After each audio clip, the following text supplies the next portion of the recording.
Cette semaine, les Émirats arabes unis ont décidé de suspendre pour une durée indéterminée des autorisations de séjour pour un certain nombre de pays. Et ils ont dressé une sorte de liste noire. L'illustration en vaut la chandelle, vous allez le comprendre tout à l'heure. Une liste de pays donc qui n'ont plus accès au territoire des Émirats arabes unis. Lorsqu'on regarde la liste attentivement, on se rend compte que la plupart de ces pays se trouvent en Afrique noire, même si vous ajoutez la République dominicaine qui est limitrophe d'Haïti en pleine Amérique centrale, c'est également un peuple de Noirs. Vous pouvez donc vous dire que cette liste noire qui vise essentiellement des Noirs est un acte de racisme de la part des autorités émiraties, mais cela n'est vrai qu'à moitié. Parce que, et c'est ma conception depuis la nuit des temps, si on vous méprise à travers le monde, ce n'est pas à cause de la couleur de votre peau. Jean de La Fontaine avait écrit un livre où il dit selon que vous serez puissant ou misérable, les jugements de cour vous rendront blanc ou noir. Ça signifie que c'est la situation économique qui est la vôtre qui détermine la considération que les autres ont envers vous.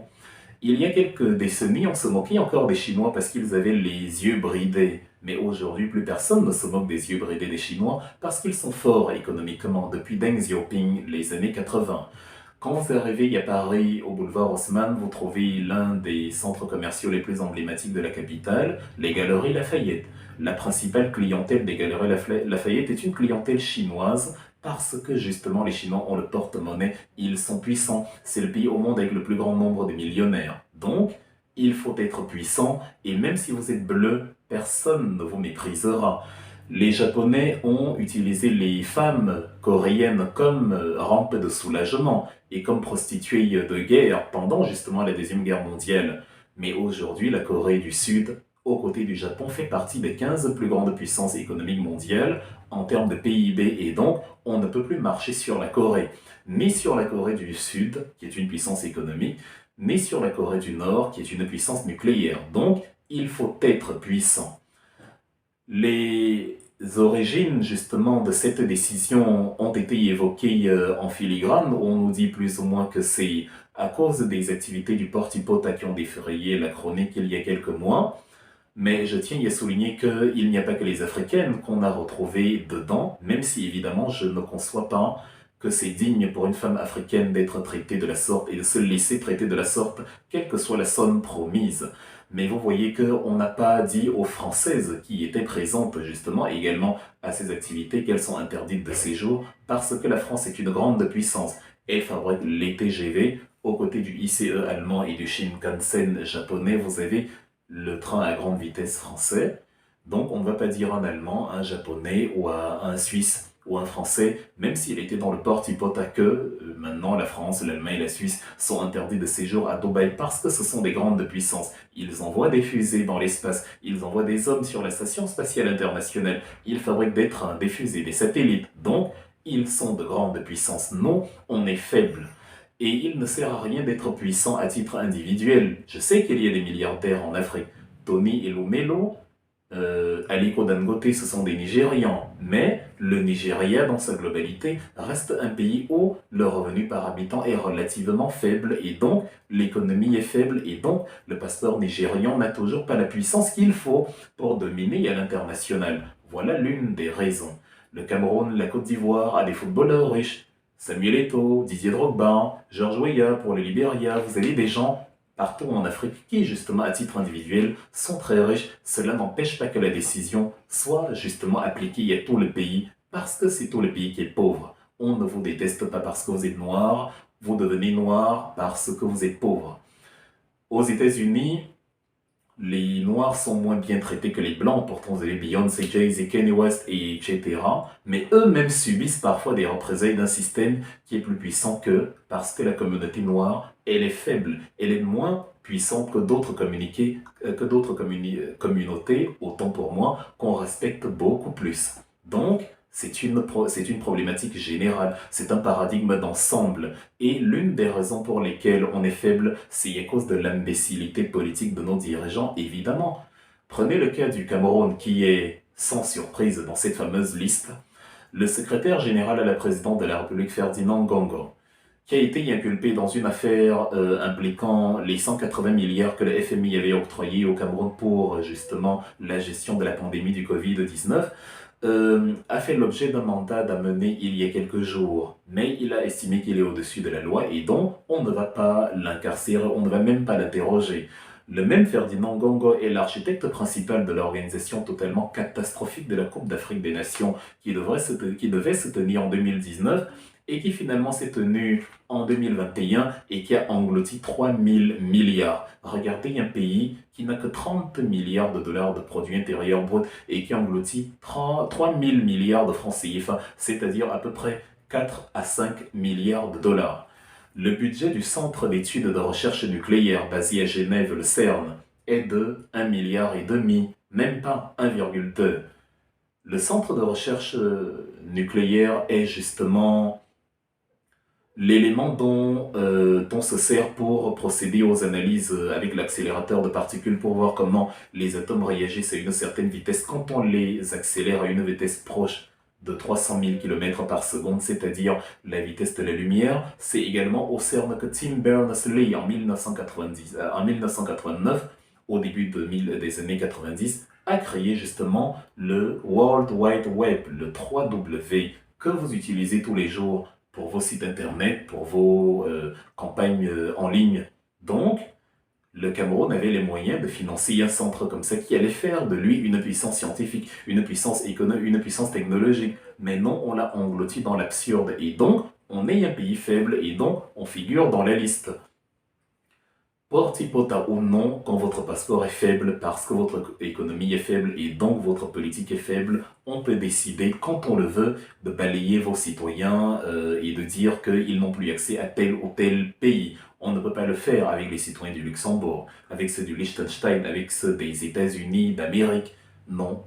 Vous voyez bien, il y a des Noirs aux États-Unis d'Amérique, mais les États-Unis d'Amérique peuvent aller aux Émirats Arabes Unis. Pourtant, il y a des Noirs. Ce n'est donc pas parce qu'ils sont noirs, mais comme ils sont issus d'un pays puissant, évidemment, ils peuvent y aller. Maintenant, à l'intérieur des États-Unis, comme les Noirs sont moins puissants que la communauté blanche, économiquement, socialement et donc politiquement, même si vous avez un président comme Barack Obama, la communauté de manière générale étant faible, les Noirs à l'intérieur des États-Unis seront méprisés. Vous regardez le Sénégal, j'ai bien aimé, c'est très beau, le TER, l'aéroport Blaise Diagne, il est très beau, mais Macky Sall avait lancé il y a quelques années le PSE, Programme Sénégal Émergent. Le Sénégal, malheureusement, contrairement à ses ambitions de ne plus dépendre de la nourriture extérieure, continue d'importer le riz. Or, justement, le programme était censé conduire à l'autonomie. Macky Sall est donc allé voir Vladimir Poutine pour lui demander quelques grains de riz et évidemment quand on voit ça à Dubaï, on se dit bon, c'est un État faible, comme ils sont donc en situation irrégulière ici chez nous, comme ils sont donc éventuellement dans des activités plutôt obscures, le porte-hypota y consort aux côtés des Camerounais, des Ivoiriens y consort, donc nous ne voulons plus qu'ils viennent sur notre territoire parce que nous sommes faibles. Le Ghana, on peut être surpris de le voir présent sur la liste, tout comme on peut être surpris du Rwanda, mais la réalité justement de ces pays qu'on croit être des nations développées est nuancée. Évidemment, le développement n'est pas homogène. En Afrique, il y a des pays bien plus dynamiques que d'autres. Le Rwanda et le Ghana sont plus dynamiques que les pays d'Afrique francophone. Mais la réalité montre que de manière globale, il y a encore de la pauvreté dans une large mesure. Et ces pays n'ont pas encore la puissance, comme le Nigeria, de déterminer, de mettre la pression sur des pays qui veulent leur interdire le visa. Monsieur Nana Akufo-Addo, en 2017, quand il prenait ses fonctions, avait dit qu'il allait se passer du Fonds monétaire international.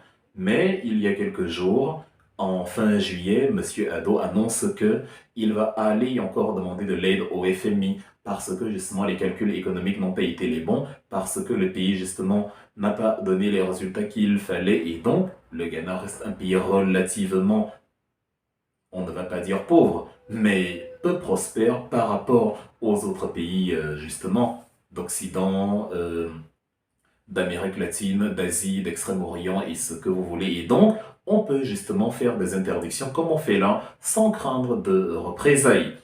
Le produit intérieur brut de la République du Tchad, là où Mahatma Idriss Déby canarde son peuple parce qu'il poursuit justement la grande lignée des Africains abrutis par le pouvoir et qui ne veulent que le pouvoir pour le pouvoir, la République du Tchad produit une valeur de moins de 15 milliards de dollars par an. On est à peu près, il y a 11 milliards de dollars de produits intérieurs bruts pour le Tchad. C'est inférieur à la fortune personnelle de Vincent Bolloré. Vous imaginez donc un individu qui est plus riche que tout un pays. Comment voulez-vous que, quand on est faible comme ça, on soit respecté à l'étranger? Et quand au lieu de pourvoir aux besoins de sa population, on se comporte en imbécile, comme justement au Cameroun, comme partout.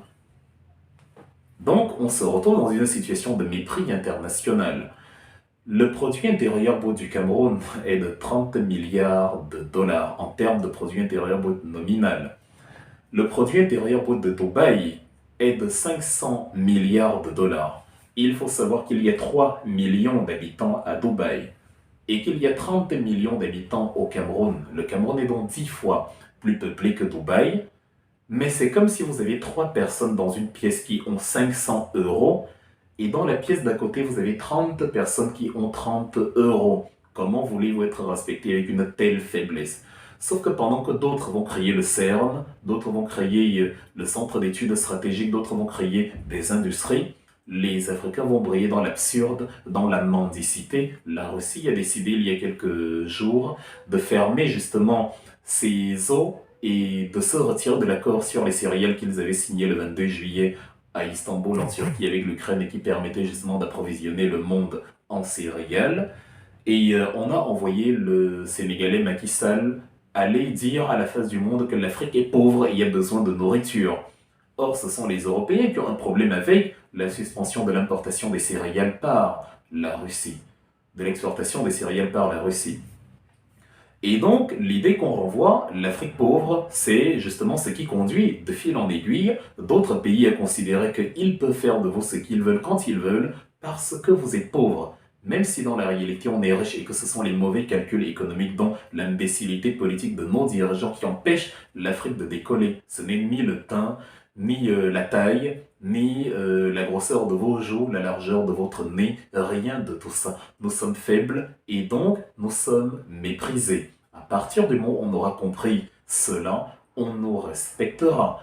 Les citoyens en situation irrégulière à Dubaï ont conduit à cette décision et ils sont en situation irrégulière parce que le passeport ne vaut pas grand-chose. Et le passeport ne vaut pas grand-chose parce que nous sommes une faible puissance économique.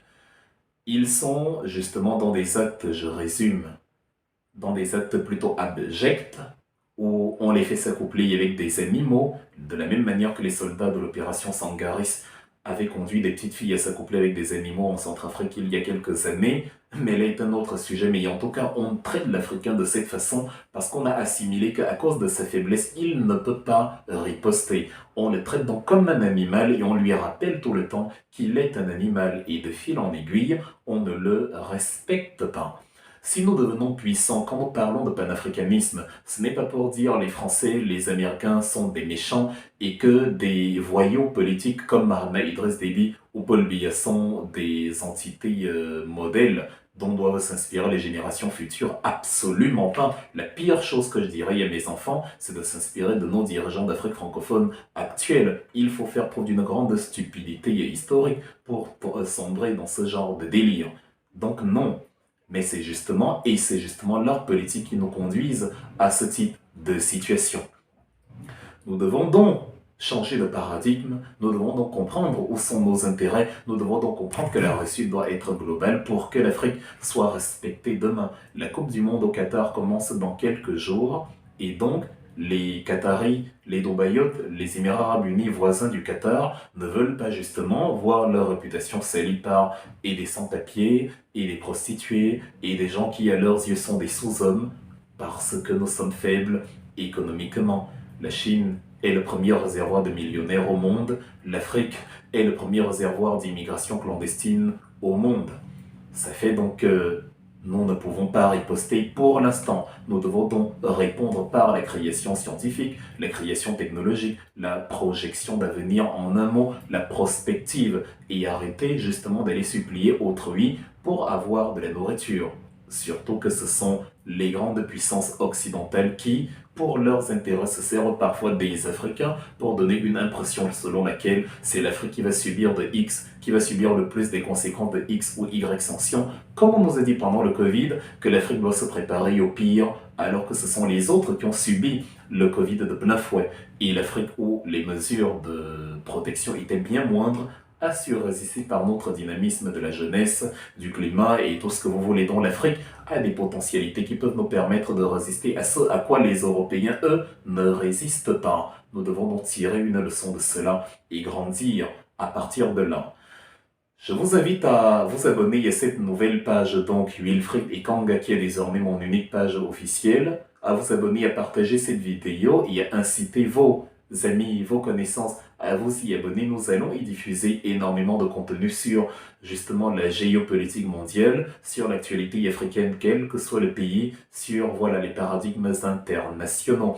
Merci déjà aux 20 000 personnes qui se sont abonnées sur les 10 premiers jours, c'est très plaisant. Ça encourage à diffuser un message parce qu'on se sait écouter et justement continuer ensemble ce voyage et à décortiquer et à commenter ensemble sur le fil de ces vidéos, de ces contributions, justement ce qui se passe aujourd'hui à travers le monde. Et retenons que de la même façon qu'on ne marche plus sur les Arabes, les Qataris, de la même façon qu'on ne marche plus sur les Coréens, on ne nous marchera plus dessus quand nous déciderons de briller. D'ailleurs, en Afrique, nous méprisons beaucoup moins les Éthiopiens qu'avant, parce que Ethiopian Airlines est la première compagnie africaine et celle qui dessert le plus de destinations à travers le monde. Or, avant, c'était l'Éthiopien, le pauvre Éthiopien, l'affamé et ce genre de choses. Mais maintenant que l'Éthiopie est prospère, malgré les problèmes qui y subsistent encore, on les dédaigne beaucoup moins.